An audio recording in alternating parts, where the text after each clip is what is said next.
ready to talk hockey. Streaming from the Oilers Live Studio.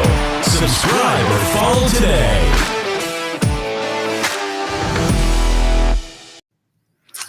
Hey, it's Michael here, Oilers Live, with another edition of Oilers Live on Tuesday on the drive home, 5 p.m. And normally we'd be on Edmonton Sports Talk as well, but seem to have some connection issues. So we're going to bring you up to date on, we're on a few different platforms today. We've got Twitter, Facebook, of course, YouTube, where you can go and chat with us and interact at youtube.ca/heavyhockey. And then, of course, Twitch. We're also on Twitch. I think I've got them all covered. And then you also notice beside me, I couldn't get Dash live either. For some reason, the hookup didn't work. So I've got Mr. Ryan Lotsberg. I've upgraded. Yeah, you've got the younger and more handsome version of Dash here. That's right. I upgraded. So I've got Ryan. Welcome to Tuesday with the Oilers Live, in between road games. Big road game coming up tomorrow. Yeah. How are things? Yeah, life's good. No complaints. Well, that's good. Yeah, it's good here as well. Well, it's not true. I mean, as an Oilers fan, you got to have a few complaints, no? Okay, fine. Maybe a couple. All right, there you go. We do have some complaints. Let's recap, of course, last night to maybe get your opinion on it. But the Oilers lose one where they came out strong again. You know, they're up 2 goals early. And looks like they're skating their way to another victory, and then they come out on the bad side of a 5-3 loss with I think a half decent goaltending effort from new to the Oilers, Calvin Pickard. Your thoughts on the game last night? Yeah, I mean, there's a couple of those I thought Pickard maybe could have had, but I also read today he had a .920 save percentage at 5-on-5, which is really nothing to shake a stick at. So just a series of unfortunate events, a comedy of errors on the goals against. Like, it seems like they played a good game aside from a few momentary lapses, which is kind of story of the year. We have underlying success, good metrics overall, but the big mistakes are shooting us in the foot. Yeah. And I struggle with this. We'll talk about this. I mean, there are some obvious things that need to be better for the Oilers, but you know, when you look at both sides of the puck, and you know, we're obviously short-sighted. We're typically, focused sort of mainly on the Oilers, but you know, when you want to also admit that there's some puck luck involved here, right? Like, you can't say that third goal didn't amount to a whole lot of puck luck for the Florida Panthers. I mean, the stick getting in the way of Broberg, and then the goal itself went off of I think the Oilers player, did it not? Nurse, I thought. Like, it went in off somebody. But yeah, like, what are the odds that there's a loose stick laying there and Broberg just happens to trip over it? I don't think I've ever seen that guy skating backwards trip on a stick that was laying in the neutral zone. I don't think I've ever seen that. And then the second goal was a unfortunate hit off of Hyman, right? Like that. Yeah, Ekholm's clearing it out of the zone. You know, it just seems now. You can argue, and I'm sure a lot of people will, that you make your own luck, right? You know, after a period of time. And PDO, to some extent, though, does suggest that things even out after time. I mean, the stat's been around long enough that, typically you see some type of regression. What the Oilers were at 9.35 at one point, which was historically low. I think we went on our show last week. We talked about PDO and the record since they've looked at it has been 9.65 for a full season. So 9.35 would be incredible if it maintained that pace. Right. Yeah. Let's talk about, let's start with the good things that you saw from last night. And, and maybe I can start here. I mean, McDavid, of course, is probably the best thing that we saw from last night. I noticed on X or Twitter or whatever you want to call it today, people talking about the bottom six underperforming versus last year. I'd argue that's not the problem at all. I'd say the problem is we've got two guys that are, absolute superstars, unbelievable players that are on an unusual low for them. I mean, if they any other team that had, a bottom six that you'd expect to score, then it wouldn't be such a big deal. But when McDavid is in the situation that he's in, you kind of, I think that's the bigger story. So he looked really great last night. I thought, it was great to see Kane back on the score sheet. Some would argue maybe he took a stupid penalty. I think Kane's best when he's engaged like that, and he was engaged last night. And I'm all right with that. You're going to have a player, it's much like, as much as we hate him, Kachuk, right? Like he takes dumb penalties sometimes, but if he doesn't play that way, then what good is he to a team, right? Those are, that sort of the negatives are the positives of the player. I did think that the third period was outstanding for the Oilers. Of course, that's as much a bad thing as it is a good thing because, why did they wait till the third period to turn it up that way, right? They showed some grittiness. I thought it was just a little too late. But those were the kind of the positives. And then seeing Calvin Pickard, I thought positionally was great last night, with the exception of that one goal, which he might have been screened a little bit where Ekholm got in the way. And it seemed to go straight through his jersey and into the net. I thought he played a great game. He made some great saves and just was positionally sound. So those were the good things from my vantage point. How about yourself? Yeah, echoing the sentiments on the top guys, Connor and Leon. Connor scoring a couple goals there is awesome to see because we've been missing it lately. And then I think Connor's starting to get some of his explosion back. I thought he looked real good on Saturday against Tampa Bay. And then, he drove in wide, got the penalty shot this time, and made a nice little move on Bobrovsky, potted it pretty easily. So it's good to see Connor kind of working his way back. And yeah, with Kane, with guys like Bouchard as well, you take the good with the bad, right? You like to see the goal from Kane, but I believe he gave the puck away high in the offensive zone before the third goal where Broberg tripped on the stick. Again, comedy of errors, but he gave the puck away and he got benched after that, if I recall. He did spend some time riding the pine. You're right. Yep. Yeah. So I guess we can add a little bit of accountability from the coach is another positive thing to see. So, okay. So there's, actually, absolutely. That's funny. I wouldn't have thought of that as a positive, but for sure it is, right? You want to see that. And, let's be fair. The last time Kane saw limited ice time, he did respond, right? In fact, and he went on a bit of a tear. He's been on a tear ever since, right? He's been one of the Oilers' best players in the last five games, right? Yeah. How about negatives? There's looking at areas for improvement. Obviously, like we talk about McDavid, I always think it's funny, and I joke. I'm not ready to put out a negative video about him, but Draisaitl, I thought there's two things with Draisaitl. One is the guy just makes these unbelievable passes, even when he's off, he's on. I just think sometimes we expect the world from him, right?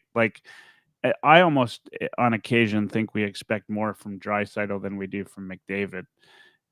Because he's always trying to prove that he's, worthy of that number 2 role, right, on the team. That's kind of how it feels sometimes. But I will say this: he looks snake bit when it comes to shooting the puck. Like, have you ever? I go back to the one part on the power play where him and Bouchard passed it back and forth like 2 or 3 times, both shooters, right? Like somebody take the shot, and then it's McDavid of all people that scores in Draisaitl's office. Snake bit. That's the only thing I can see is he just isn't feeling it right now, and he's still putting up points. I think he still looks really good. He's just such a solid, strong player. He's also the parts that I don't think he gets a lot of credit for. We talk about Tkachuk, but Draisaitl's an asshole, right? And in the best possible way, if you're an Oilers fan. If you're anybody else in the league, I respect if you hate the guy, right? Like, he's done some pretty shitty things to some players during his career so far. But he played a really gritty, really great style, and I love it. And welcome to the Edmonton Sports Talk team, and those of you listening in on the drive home. We're back and live on Edmonton Sports Talk as well. You can find us as well at youtube.ca/heavyhockey. So areas, Ryan, that you think maybe improvement, negatives, whatever you want to call it, from last night.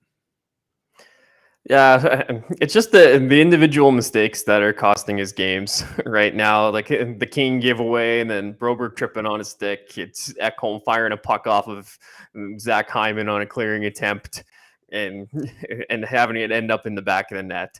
It's all those little things, but people are giving Bouchard a hard time on that. I believe it was the 4th goal where he stepped up in the neutral zone and then did a little twirl in the defensive zone in the fire drill. But I'm giving a lot more blame to Connor Brown and Brett Kulak on that play. It's a simple 2v2 rush. Bouchard stepped up on his man in the neutral zone and made the hit, and he had support from Brown. So after that point, it was a simple 2-on-2 rush.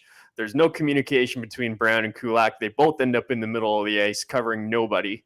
And then they just stood there for the rest of the play. Yeah. Hot take in some circles, that one would be. I'm not trying to absolve Bouchard of any defensive wrongdoing for the entire season, because he struggled, obviously. But on that particular play, Brett Kulak and Connor Brown have to do a better job of 2-on-2 rush defending there. It's a simple 2-on-2. Yeah. Okay. Yeah, that's fair assessment. 100%. I look at this, Bouchard continues to make plays like this. Dursa said it on his show, which I was on last night. He called Bouchard a casual player when it comes to defense. And I would agree. And I would say, I would argue that worked fine when we were doing a different type of structure, right? Where you had a guy that could back you up, maybe escape out of the zone a little bit and back you up a little bit. That casual type of defense is fine. But you can't just sort of mosey back to the net, on a zone defense. You gotta go hard. You gotta work hard and skate hard every moment like that. And I just don't Bouchard does a lot of great things. That's not one of them. He just doesn't have urgency in that regard, right?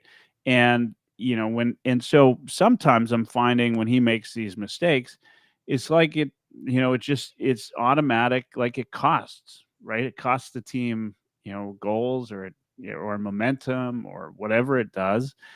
And I think that, I said this last night, I'll say it now. I think he needs to sit a game, right? And watch from the press box and understand, what's going on out there. And I know you're putting the blame partly on Kulak, but I think Kulak's been one of our best defensemen this year. He's just been solid. He doesn't, what do you call it? Low event defenseman, right? And I think we could elevate him for a game or two, or I think maybe just a game, right? Have Bouchard sit for a game elevate Kulak for a game, give Broberg a few more minutes. I know he made some questionable decisions last night, and put Doc on the power play. Your power play is not going to get any worse. Like, we didn't talk about that. Like that, that part, that, for this power play to go from absolute legendary to, right? Like, oh no, they're on the struggle bus right now. Like, yeah. I mean, it's that'll rough. change if what we saw was the turnaround from McDavid last night. That's going to change in a hurry, right? Well, and Draisaitl's issues aren't really helping there either. And Yeah. I don't know what's wrong with his shot this year. Like, I don't know if he's still feeling some lingering effects from that lumberjack chop from Pietrangelo in the playoffs or what. But his timing's off on his shot, and he's just not getting good wood on it anymore. Yeah. You're right. I like, maybe Draisaitl is destined to play consistently injured, because that seems to be the story all the time. In which case, maybe this is what we get, right? But I'm all right with that. Like I said, I think sometimes we expect more from Draisaitl than we should. Like, he does a lot of things out there. He plays very, very hard minutes. He plays hard against the wall. He's one of those players that doesn't look like he's skating, but he's passing everybody as he goes. He's incredible one-on-one. Like, he just seems to have a knack to get around players. I just think, he scores in bunches too, and that'll happen. And I think it'll also happen. He had 37 goals on the power play last year. Now obviously that's dried up a little bit. So we're going to get more, I think, if and we'll knock on a whole bunch of wood here. Let's hope that McDavid is back. It was so, I mean, did it make your heart sing when you saw McDavid drive to the net a couple times last night? Oh, and then he kind of gave his shoulder a little bit of a rub and a twist there when he's laying there. I was like, oh no. Oh yes. Well, that was scary, but I mean, wasn't it exciting to see him drive to the net? That was maybe the first time we saw that this year.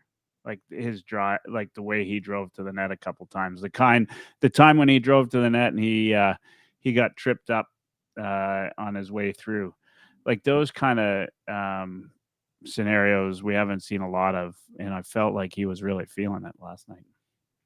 Yeah, like I said, I think he's starting to come back a little bit. I think he's starting to heal up a little bit from whatever his injury was. Like, it seemed like a core injury, so that could really limit your explosiveness while you're trying to skate. So, that's Connor's game. He relies on his quick acceleration and his top speed to get around players. So he didn't have his best weapon at his disposal for a while there, but we're starting to see it come back now. Yeah. Now, you did an article for heavyhockey.com about the two players playing together. And last night was the first night in Knoblauch's short tenure as a head coach of the Edmonton Oilers that we saw him put Draisaitl and McDavid back together. What were your thoughts on that, given the fact that this was after Knoblauch's first loss? It also follows comments by him saying, I'm going to try and keep the lines close together. Did anything go through your head on that? Honestly, not really. In case you missed the article on heavyhockey.com, it's called The Nuclear Option. It's a 2-part article. I went through the results from the previous 5 seasons, didn't look at this season's results, but I was looking at the results when Connor and Leon were on the ice together, when each of them was on the ice on their own, and then also when Ryan Nugent-Hopkins was on the ice without one of them, because he's the second line center whenever they're paired together. So trying to just see what the results were like in terms of goal share and shot share when all those factors are in play. Like, there was 1 year, like, the results were pretty split. There was 3 seasons where it was better to have them together and 2 where it was better to have them apart. Like, to me, it ultimately doesn't matter what they do in the top 6. And Knoblauch was kind of talking about the challenges of having the two best players in the world recently too. He was talking about, well, when you split them up, that doesn't leave very much ice time for anybody else because each of them is playing about 20 minutes a night. But if you have them together, then you don't get enough ice time for them, and you're putting all your eggs in one basket. So it's not an easy decision, but honestly, I think you just kind of got to go with the feel and see what's working best in the moment. And if it's not working, then go back to it or switch it up. It's all good either way. Yeah. And, I mean, this year is such an odd season in general for this team. I mean, we talked about PDO, we talked about puck luck, we talked about so many different things, goaltending, defense, etc. But it's hard to put your finger on what's wrong. Really. I mean, everybody, like, just, at the best of times in Oilers land, in oil country, when there's a loss, everybody's pointing their finger somewhere. Last year it was Darnell Nurse, sometimes it's goaltending. But this year it really feels like, everybody's got somebody else that they're blaming. Like, it just feels all over the place because nothing can go right. 2 games in a row up 2-0 early. I like the way I explained it, and you probably saw this in the group chat, is, the Oilers seemingly play 10 minutes, play 10 minutes, at least 10 minutes of really hard hockey, right? And then on a night like when Connor McDavid's flying, you give Connor McDavid another 10 minutes of doing Connor McDavid things, and then it's like they take that middle period off. They decide they're just going to try to sit back, and I don't know, like, it's like a lack of urgency.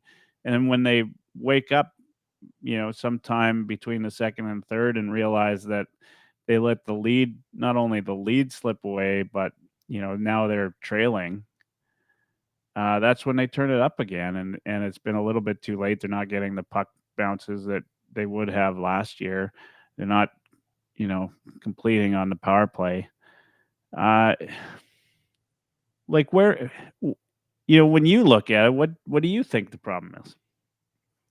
I think you said it best when you can't really point in one place, because it's all over the place. Like, and nobody is playing up to their standard.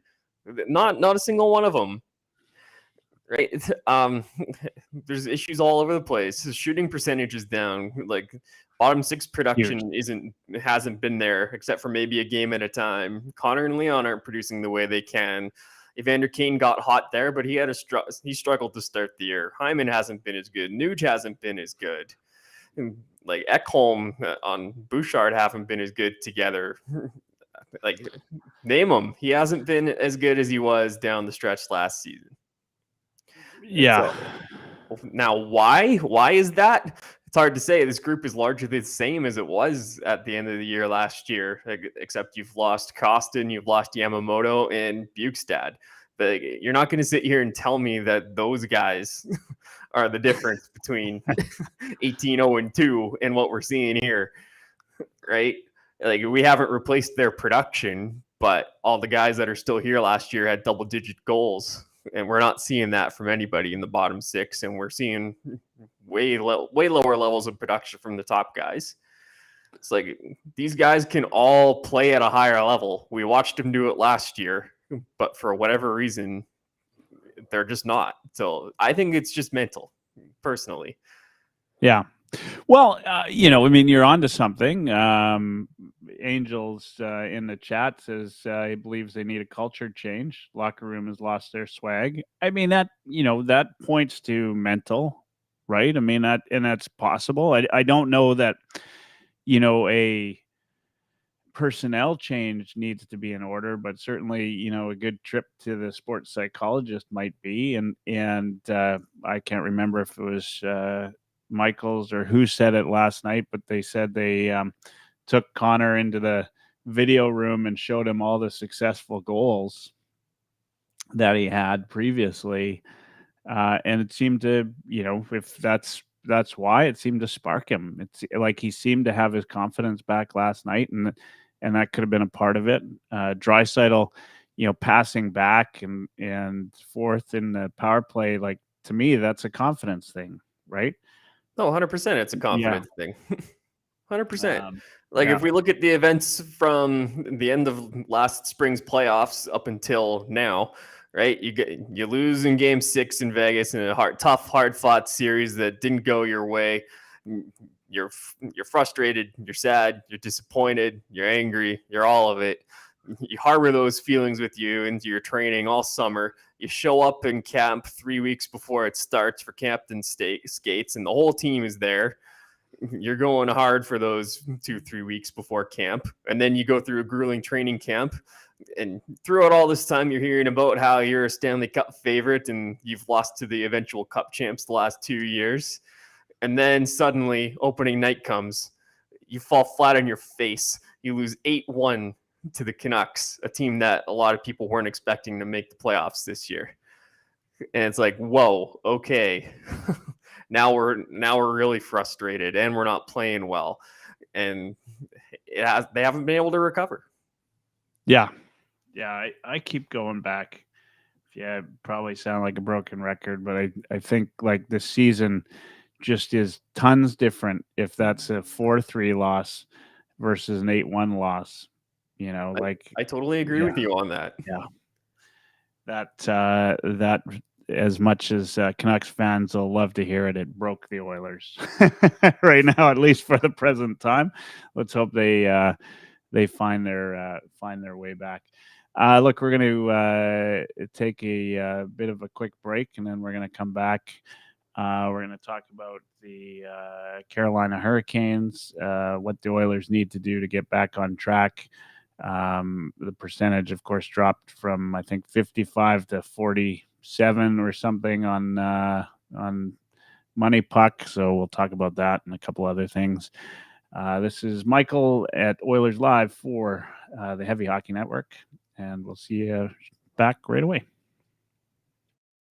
Devin, Bruce, and the rest of the fantasy hockey hacks right here on Edmonton Sports Talk, Wednesdays at 9 p.m. Mountain, or tune in at youtube.ca/heavy hockey, and make sure you like and subscribe. Looking for a hockey fix? We've got editorials, fantasy hockey, monthly brackets, and more. Go to heavyhockey.com. Hey, it's Oilers Live Tuesdays, a regular 9 p.m. Mountain Time, now streamed live on edmontonsportstalk.com, or tune in at youtube.ca/heavy hockey. Make sure you subscribe. Oilers Live Podcast.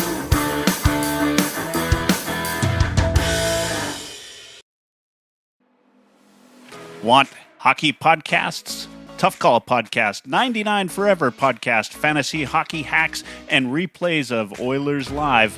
Available anywhere you get podcasts. Just search for Heavy Hockey Network or go to heavyhockey.com. That's right. We need your help. We need your subscriptions. Make sure you subscribe at www.youtube.ca/heavy hockey.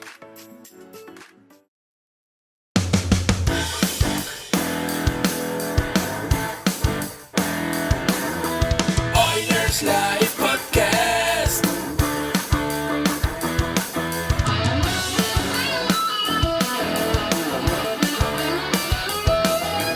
Oilers Live Podcast.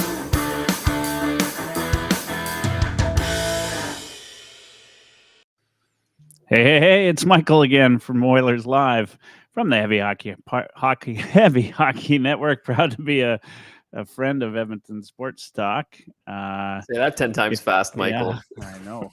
I know. I can't even say it once fast, let alone 10 times.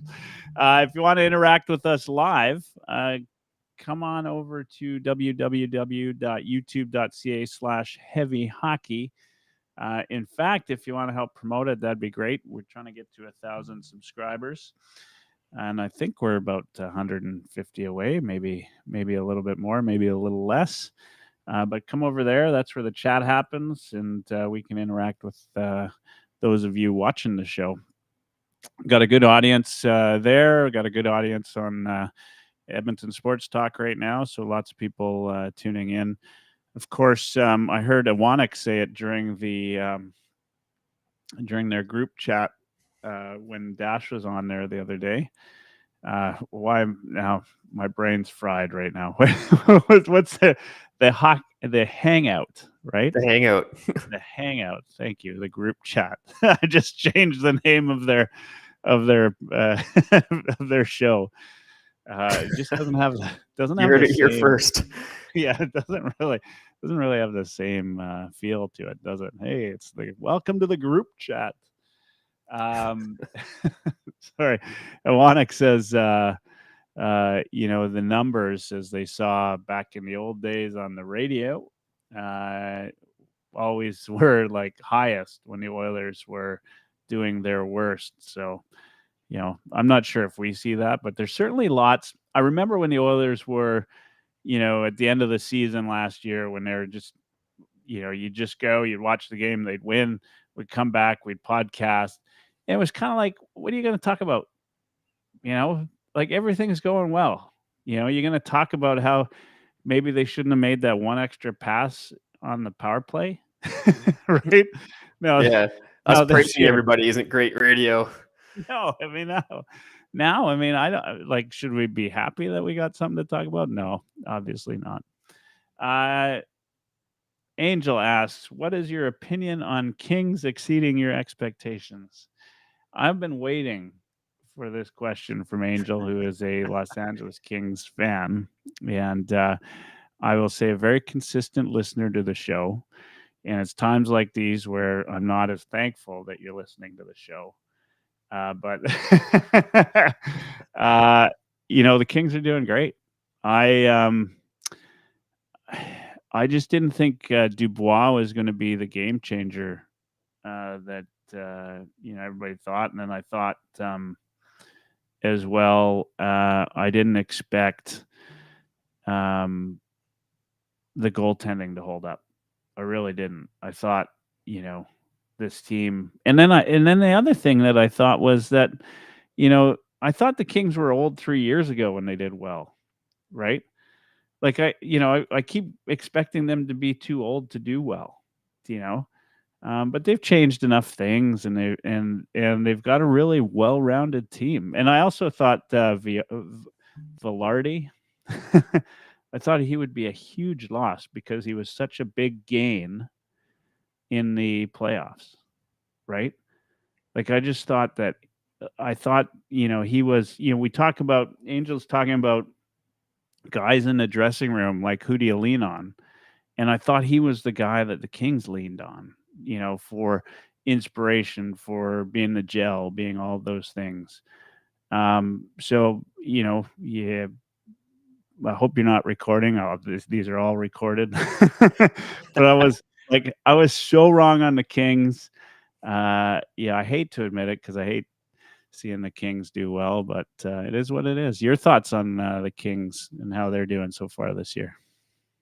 I still stand by my thought that I didn't love the Dubois trade for them, but that's a long-term view. Okay, in the short term, they're still a very good hockey team. Their top nine is very deep, very dangerous. I saw a play from Quentin Byfield against the Coyotes, I believe it was last night. It carries the puck across the slot, drags a couple guys with him. Knoblauch backhand pass to Bouchard, taps it into an empty net. I'm like, okay, there's the Quentin Byfield I was expecting to see when he was drafted. So that makes them even scarier. And I mean, I'll give Cam Talbot all the respect in the world. He's playing really good hockey right now. So but isn't this team too old to be this successful? Like, aren't the top guys on this team too old to be this successful? They've had enough turnover over the years. Like, yeah, Kopitar's not gonna get you. Kopitar, even Talbot is 36, right? Yeah, goalies can last a little longer than most other players, but no, I think they have enough depth that they're going to be okay. I mean, obviously, I'm 100% wrong. I'm like, I couldn't have been further from. Of course, having said that, I mean, I said the Oilers were going to lead the division, so we go back to the season. Yeah, we need to burn that tape. Yeah, just shut it all down. Shut it down, because this has never been more wrong. Yeah, let's talk about that, and then we'll talk about. We've got some time. Then we'll talk about the Carolina Hurricanes upcoming. We've talked a lot about what's wrong. We got into this, off air. Not you and I, but of course, some of us at Heavy Hockey. There are factions in the Oilers fan base that want to see Ken Holland gone. Of course, he's gone at the end of the year, so I'm not sure what like. Fire him or not, he's like, he's just, like a lame duck president or whatever you want to call it. It's like he's just a figurehead right now, as far as I'm concerned. There are other people making the decisions, but I don't view this as his fault. Like, I look at this team, like, where, we came out of the decade of darkness, right? And we got Connor McDavid, and of course we had some crappy trades, but which team hasn't? We've had some crappy signings.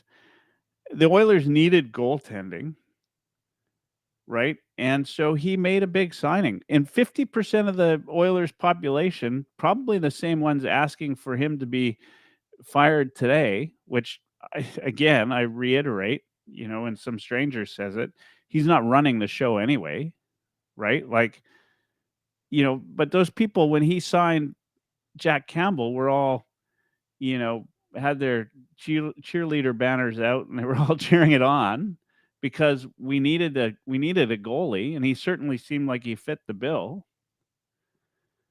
And then at the beginning of the season, I will say, like, guys that, are around hockey, that watch it, that it's their job to watch and understand hockey, that get paid to do this. All of them had the Oilers finishing somewhere in the top 4 in the league, right?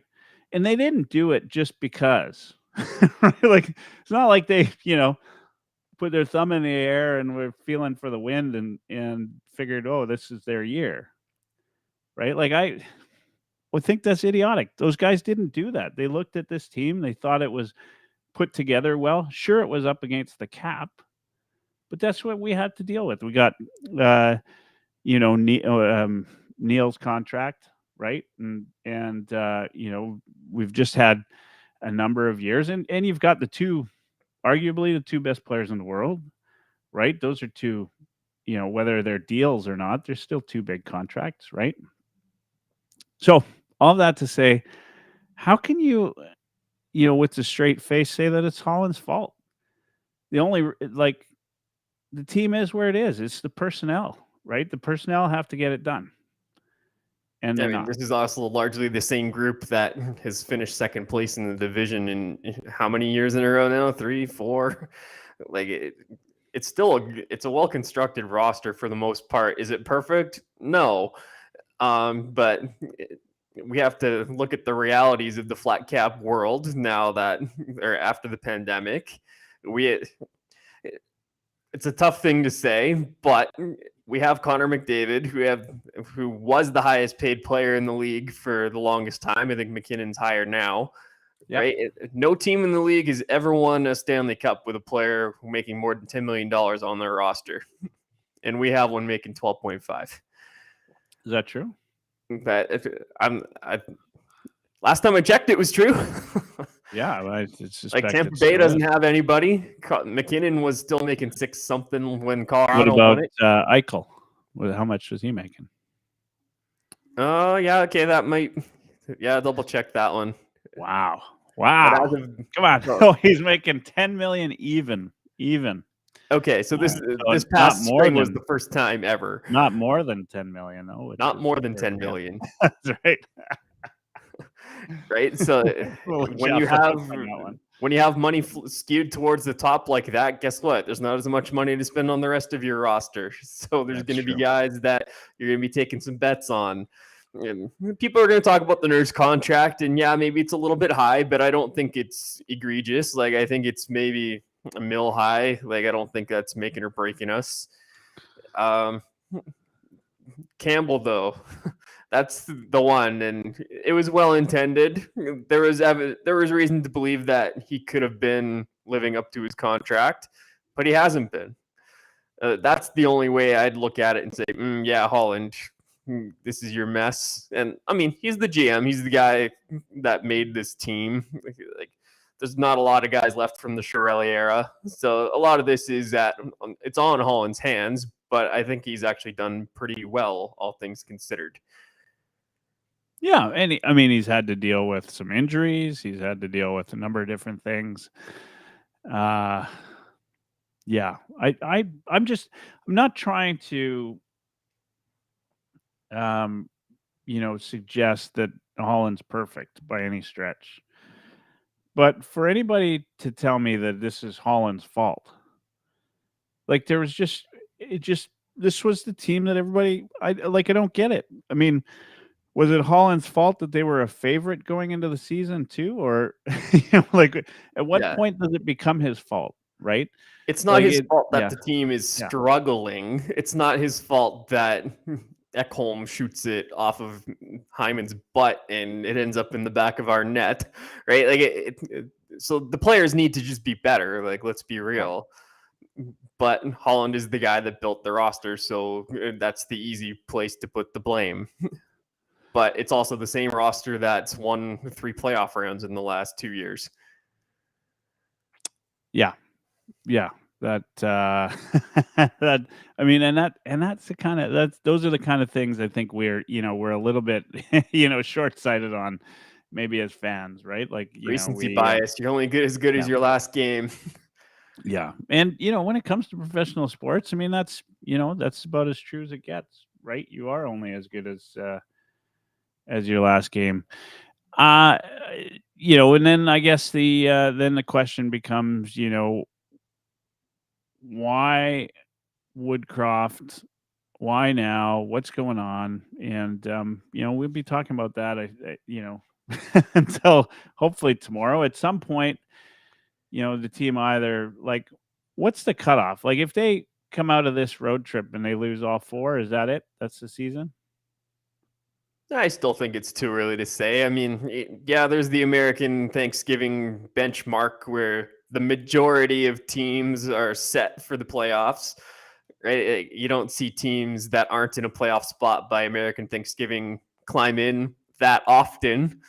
Emphasis on that often, because they do climb in sometimes, right? Like, if it wasn't the Oilers, like, it might be a different story, but this team still has Connor McDavid and Leon Draisaitl and a lot of other firepower as well. So, like, I wouldn't put a playoff appearance past them at this point. If they're even fractionally better on the power play, these last 2 games are Oilers wins. Like, fractionally better. I mean, they just need like 1 goal in each game. It's still not, the percentages still wouldn't look pretty, but those are big goals if they get them. Yeah. I mean, that's the kind of season it's been. All right. I do want to get to the next game. As those of you know me, I hate talking about other media, but this has become a story. And it's probably become more of a story than anybody would like it to be, including Mark Spector himself.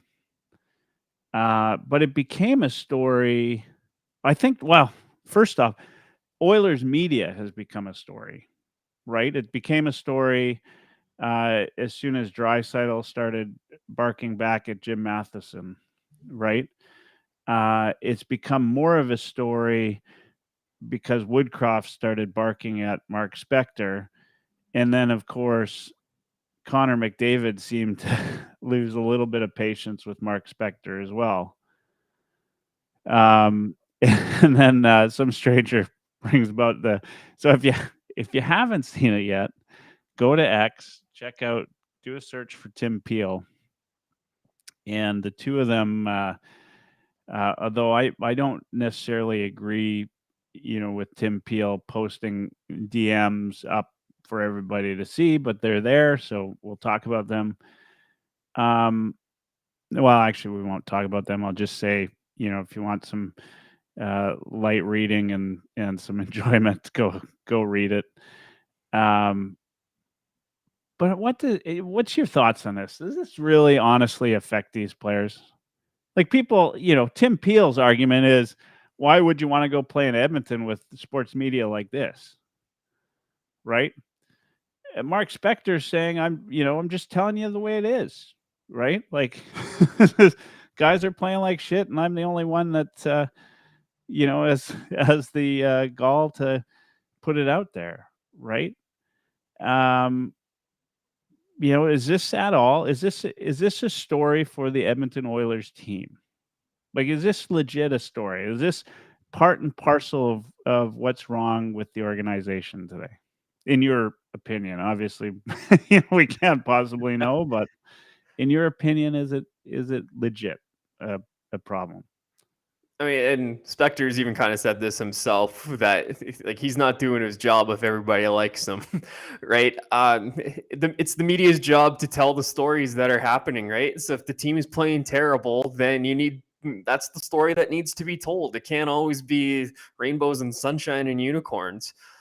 But it is at Heavy Hockey, by the way, just in case anybody want to know. It's always. Every day we wake up to rainbow, sunshine, and unicorns. Hey, we're kidding ourselves if we think that the Edmonton media / player dynamic is the only one where there's a little bit of confrontation sometimes. Like I'm thinking back to Jakub Voracek losing his mind on the Philly reporter. Even this past weekend, or in the NFL, San Diego or Los Angeles Chargers coach kind of made a similar rant towards one of the reporters asking about defense, and he's like, yeah, I'm going to be calling the plays. That's the way it is. So just get that through your head. Stop asking the question. I'm confident. Just shh. So it's kind of the job of a reporter to ask those difficult questions. But at the same time, I can see where everyone's coming from with some of the questions that Spector asks repeatedly at times. He's digging for a negative story at times, it feels like. And he's got his own agenda. Like he's got something made up in his mind. He wants the players to just confirm. Like his long-winded, he basically answers the question for them a lot of the time. Like I loved it. I thought Woodcroft was really entertaining in his last presser that he did after the Seattle game. Spector did that, and Woodcroft just leaned into the mic and just said, "Yes." Yeah. Reporter. Oh, there's some animosity there. There's no doubt. There is. Like there is. Like, I mean, I respect Spector. Like, it's a tough job, but at the same time, I totally understand where players and fans are coming from as well. Yeah. So, I mean, this strikes me as the like the old shock jock type of thing, right? Like, honestly, if you want to, if you want to get rid of Spector, then stop reading his stuff, right? Like if, but instead you go there like it's a train wreck and you read it, and, for sure Sportsnet gets the clicks, and why would they get rid of him, right? Like his stuff gets read, whether you like it or not. He's got 100,000 followers on Twitter today. I've got 6,700, and I've not tried to run McDavid out of town. Right? Like maybe where are you? Where's the 93,000 that should be cheering me on because I'm, because I like McDavid. Not that Spector doesn't like McDavid, obviously. But yeah, I mean, it's silliness. It's I don't think it plays into anything in terms of whether players want to play here or not. I would suggest to you the media and the fans are probably worse in Toronto, and a lot of guys want to play there, right? Like guys grew up wanting to play there, and they'll go play there. So it's the flip side is You could go, and some guys have complained about it, and some guys love it. But you could go play in Florida where nobody gives a crap who you are, right? I bet you Kachuk could walk down the street and not a soul would recognize him, right? Which is different from Calgary, and some guys love that, right? So if they don't like dealing with Canadian media or Canadian fans who are passionate about the game, then Edmonton's not a destination for them. There was some suggestion from a heavy hockey somebody within a heavy hockey team that Edmonton was having trouble getting a goalie. This was suggestion. I'm not saying this is exactly what they said, but kind of reading between the lines, because Edmonton's not a hot destination. We know, in fact, I thought that we would see a new goalie, which we did, just not the one I expected. But I thought we would see a new goalie for this last game versus Florida. I just assumed it would be one from another team.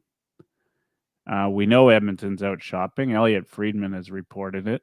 They're looking for another goalie. Do you think this plays into it, that Edmonton's not a destination? Only for goalies that might have us on their no trade clause list, right? Like if we're trying to shop for a goalie right now in the trade market and they've gotten no trade protection, then they don't really get a choice in where they go. So it doesn't matter whether they want to play somewhere warm or if they want to come here. Yeah, I mean, if that's the case, we can talk about the very balmy weather we're having right now comparatively for right. November. I mean, I know you're in Halifax, but it's been pretty warm here for November. Yeah.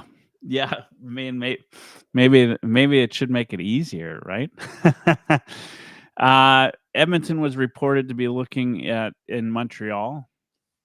I mean, there's Montembeault, I guess, would be the guy, right, that they'd be looking at. I don't know. I mean, would it be Jake Allen? And there's another no trade clause. But do the Oilers? The Oilers don't have any space. Yeah, that's the big thing. Right? Yeah. So so there's lots of factors at play here trying to make a trade happen. First, it's early November and most teams are still in the mix or trying to see where they're at. They don't know whether they want to buy or sell yet. So not many teams usually make trades at this time of year anyway, but it's a little different for the Oilers right now because we're in desperate need of a goalie. So we want to play, but we don't have anyone to play ball with. That's definitely a factor. And ask yourself, if you are not required to, why in the hell would you want to help the Oilers get better footing? Like exactly. The team that you legitimately thought at the beginning of the season was a Stanley Cup contender. Why would you want to see them in the Stanley Cup playoffs? Right? Oh, sure, I'll help you get there just so that you can turn around and bite me in the ass when the playoffs happen. To me, that's probably the bigger scenario, right? Like guys they'll wait till the deadline and hope that Edmonton's completely out of the picture and then make a trade, which it's too late for Edmonton at that point, right? It could be. Yeah. And the other part of it is you're right. We have no cap space, right? We gained $1.15 million from sending Campbell down, which we subsequently ate most of it up by bringing Pickard up. So if you're going to bring in another goalie without moving Campbell, then it's got to be with somebody less than $1.15 million against the cap. You send Pickard down when the other guy comes and life's good. So Montembeault fits the bill. We wouldn't have to move anybody else off the roster. I'd prefer Allen because he's playing better and he's a little more established, but I think he's going to be too expensive. And Montreal's carrying 3 goalies. They've got Caden Primo there as well. The only reason they're carrying Primo right now is because they didn't want to lose him on the waiver wire. They really like him as a prospect, but he's just not quite ready for the role yet. So I don't know that they are going to be all that excited to make a move in goal. They probably want to keep all 3. Yeah, and I don't know why you would why you'd want to get rid of a prospect like that. right? Like the whole reason you're not putting him on the waiver wire is you don't want to get rid of him for nothing, unless if Edmonton had something that Montreal absolutely wanted, right? And frankly, the trade chip that we have might be Broberg. Yep. And the only reason he's a trade chip at all is because we don't love the way he's playing exactly, right? Like, so, people have to take a chance on him, right? Like, they'd have to decide if it's just because he's in Edmonton that he's, doing how he's doing. I mean, he's shown definitely signs that he could be better.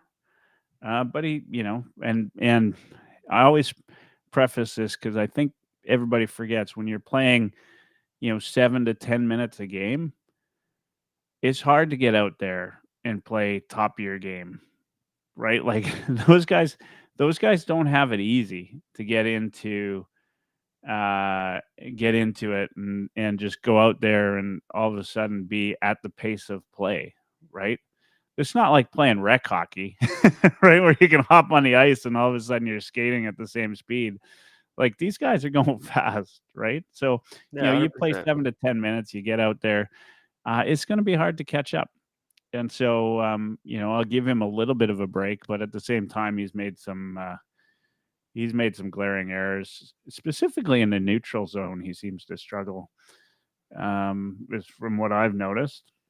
I mean, from what I did my breakdown of every goal we allowed in the first 11 or 12 games or whatever it was. Yes, I'm a nerd with too much time on my hands, but Broberg really only showed up in one of them, and that was the play against I believe it was Dallas, where he just straight up fanned on a dump in, and then it ended up in the back of our net the other way. That's the only real neutral zone error I've seen from Broberg. Like he's a pretty low event player. He's made a few. I've noticed, but there's a few.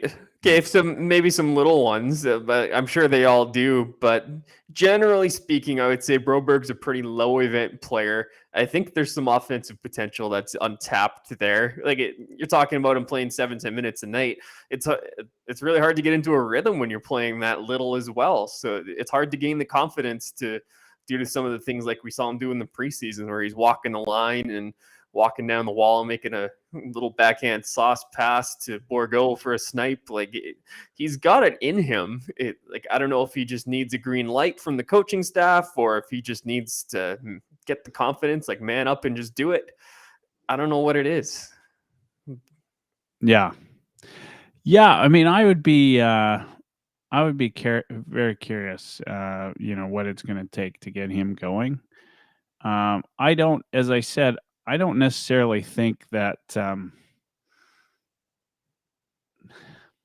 maybe it could be attributed though to a guy that I'm quite keen on lately, which is Kulak, backing him up, right?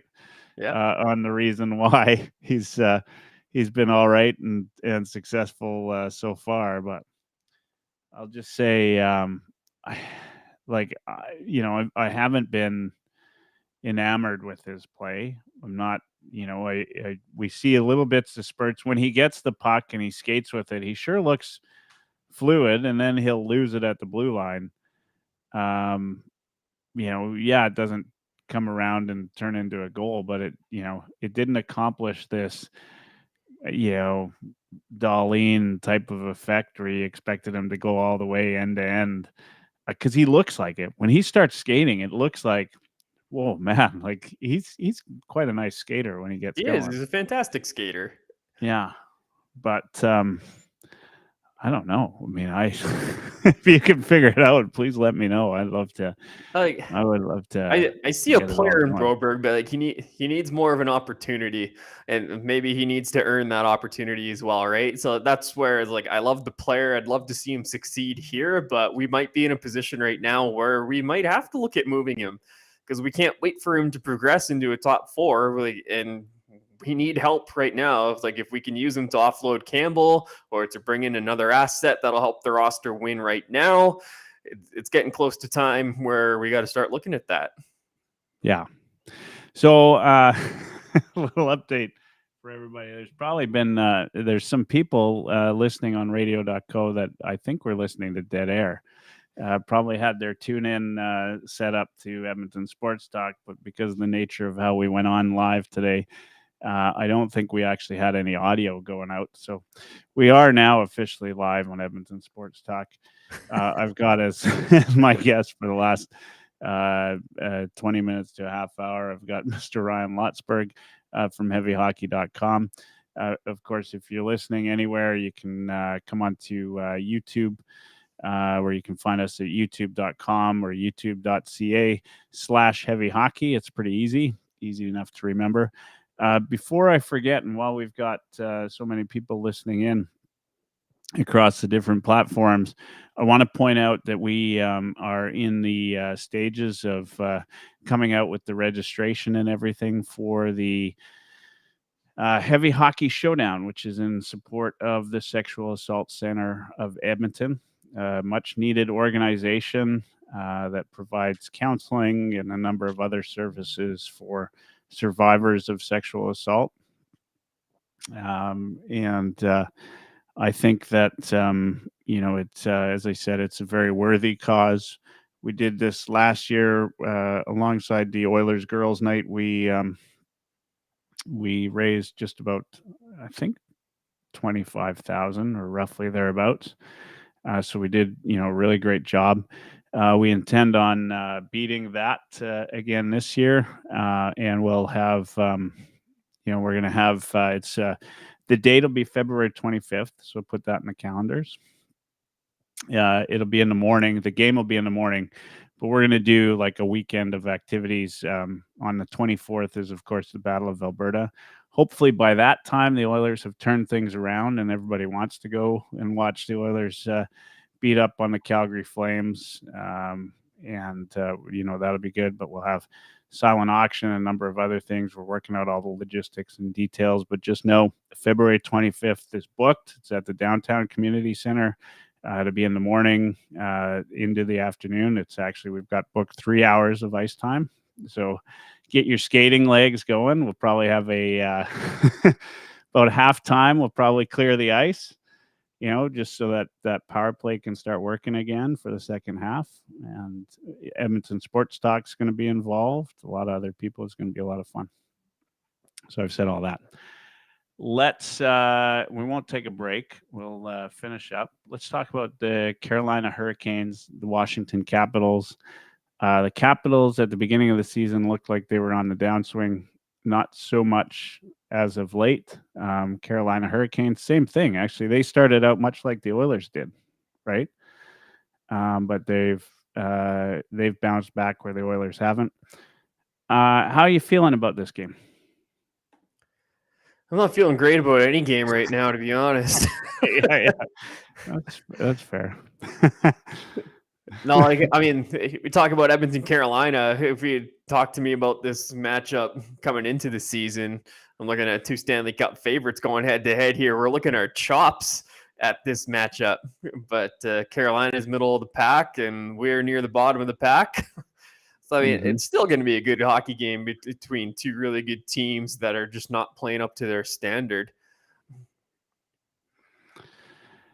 Yeah. And Carolina is, of course, getting back up to their standard, right? Yeah, a little quicker than we are. Definitely quicker than we are. They still have a little ways to go, obviously, but their last 10, they're 7-3-0. I look, at the depth chart for Carolina, and it's just solid, from top to bottom, right? Like, and that's been the success for them, right? Like, they don't have Connor McDavid or Leon Draisaitl, but Sebastian Aho has been outstanding, right? Yeah. Over the last couple of years, but Carolina beats you because they just are so solid up and down the lineup. And Brindamore, while he hasn't really had the success in the playoffs, has really coached this team to be just a solid team. Like they don't give you much, right? The goaltenders always look good. I don't know if it's because they got good goaltending or if they got just solid structure. and a bit of both, right? Yeah, I think it's more both. Yeah. You know, but you're 100% right. This is, you know, it's hard to get excited about any team the Oilers are playing right now. What do you think, you know, is most important out of all the things that we talked about negative for the Oilers to come out and do, besides the obvious, which is win? But what do you know, what would you be looking for from them in this Carolina game? Just being better at keeping things simple and just making the cautious decision, especially at the offensive blue line. Like, I think that's the biggest thing that's really killing us is decision making at the offensive blue line. It's turnovers, it's bad pinches leading to rushes the other way. So if we can really limit those mistakes and just keep the game in front of us, I think we'll at least make it competitive. Like, we just can't shoot ourselves in the foot. Like, we're generating enough chances. We're scoring enough goals. The goaltending has come around a little bit. Skinner was good up until Saturday. And Pickard was, yeah, I'm giving him the benefit of the doubt. I'm willing to see another game out of him. But it's good enough to win. It's just we're shooting ourselves in the foot. So just keep it simple, keep it cautious, keep the game in front of you. Do we see another game from Pickard, do you think? Not right now. I mean, if he had won, I would have said, yeah, no problem. But they just really needed to give Skinner a rest because what did he played like 6 or 7 in a row? Yeah. You know, I thought though, you know, if you look at, you know, the balance of the games that we've seen lately, the Pickard performance was one of the better ones we've seen. Right? Like, just solid. And in fact, it's that type of goaltending that, you know, I think is going to is good enough for the Oilers. You know, we've talked about this in a couple of episodes. The Oilers need a 900 plus goalie to win games, right? Yeah, we don't need it to win us games. We need it to just not lose us games. That's right. Yeah, yeah, and in fact, I think, you know, it's all part of the, you know, what's going on, right? Like, you don't trust your goalie, you play a little bit different, a couple different things. But if they got somebody who can give them 900 plus performances night after night and just not lose the games for you, I think it changes a lot of the outlook. Obviously, neither you or I will get the decision. Some stranger says he'd love to see more games from Pickard or Pickard. I don't. I'm probably butchering it both ways. Yeah, I'll have to ask him. But I wouldn't be against seeing him. Would you make any lineup changes? Yeah, we went 11-7 on our last night against Florida, so I'd be happy to go 12-6 again. It's little things like that. Like, I'm happy that Knoblauch has been keeping the third line together.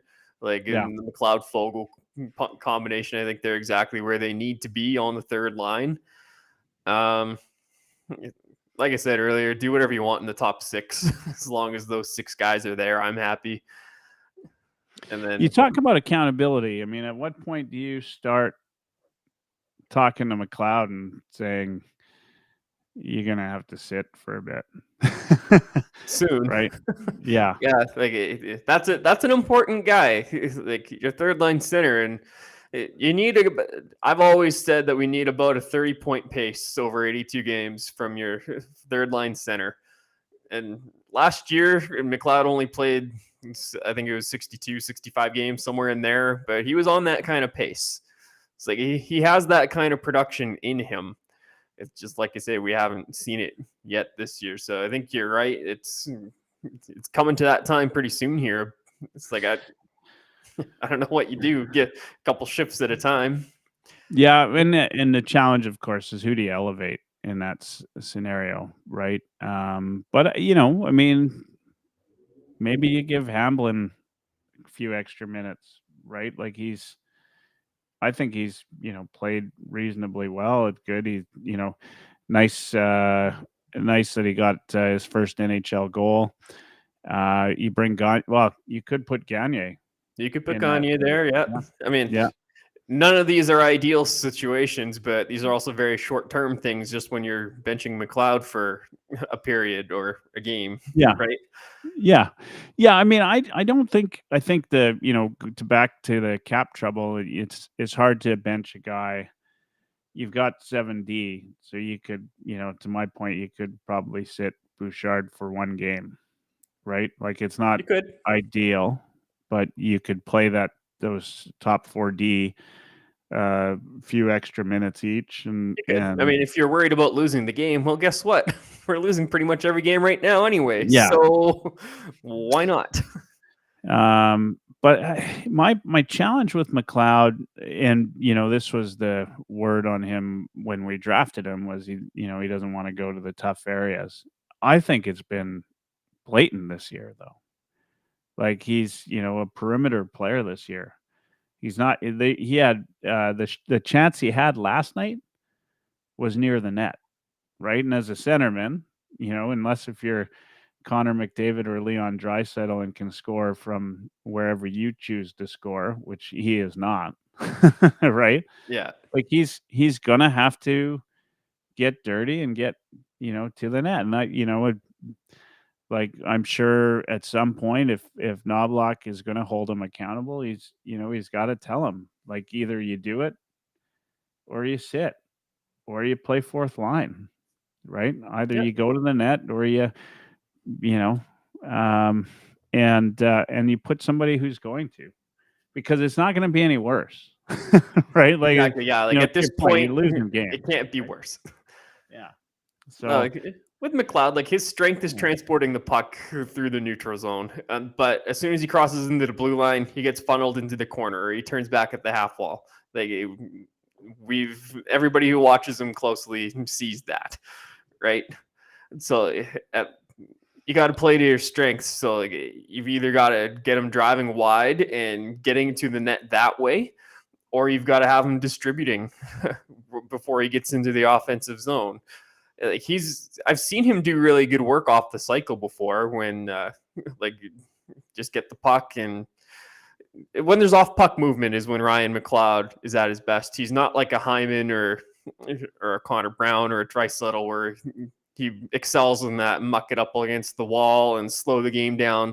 Like there needs to be fluid motion with him. So like if he can get rid of the puck and then loop through the middle, go to the net that way, or if you can figure out how to drive it wide on a defenseman and get it to the net that way, that's what he needs to figure out how to do. Yeah. All right. Well, we're at the end of our time. Wasn't the most positive of episodes. There's a lot of questions left. We're not running anybody out of town just yet. I'll say my last words. I'll let you say your last words. We'll call it a night, and then we'll be back tomorrow night. Fantasy Hockey Hacks are on at their usual time at 9 p.m., which will be post Carolina game. I mentioned the date for Heavy Hockey Showdown, February 25th. My thoughts on this team right now, as I said, and I'll continue to say, unless if it changes tomorrow night, I would 100% sit Bouchard for a game. Just more on this accountability piece. I'd probably do, now that we've been talking about it, I'd probably throw McLeod down to the fourth line for a period, like in the first period tomorrow, and send him a message, right? The Evander Kane message, right? Like, and see how he responds. Like I'm a guy like Gagne or somebody, like, if back in the day, if you sent him down, he's not big, but he'd drop the gloves to get back into it, right? Like that's the kind of player he was, right? Now, we're never, to your point, that's not the kind of player McLeod is, but he's got to be better than he is, right? And he's got to drive the net. Dursa says engage in battle. He's got to do these things, or he's not going to be a 30-point guy.